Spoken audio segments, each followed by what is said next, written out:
Ration dealers association Hosdurg taluk സമ്മേളനം നടന്നു. Kanhangad corporative urban bank ഹാളിലായിരുന്നു സമ്മേളനം നടന്നത്. All Kerala retail ration dealers association Hosdurg taluk സമ്മേളനം നടന്നു. ഹോസ്ദുർഗ് താലൂക്ക് സമ്മേളനം കാഞ്ഞങ്ങാട് കോർപ്പറേറ്റീവ് അർബൻ ബാങ്ക് ഹാളിൽ വെച്ചാണ് നടന്നത്. All Kerala retail ration dealers association സംസ്ഥാന vice president C Mohanan Pillai ഉദ്ഘാടനം ചെയ്തു. സംഘടനാപരമായി താലൂക്ക് എന്നല്ല വേണമെങ്കിൽ ഫർക്ക തലം മുതൽ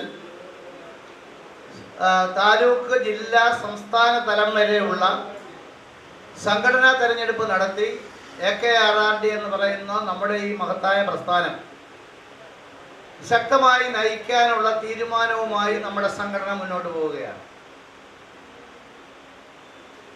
ഇപ്പോഴത്തെ കാലഘട്ടത്തിൽ റേഷൻ വിതരണ മേഖല അപ്പാടെ വലിയ ഒരു വെല്ലുവിളി നേരിടുന്നു എന്നുള്ളത് സത്യസന്ധമായ ഒരു കാര്യമാണ്.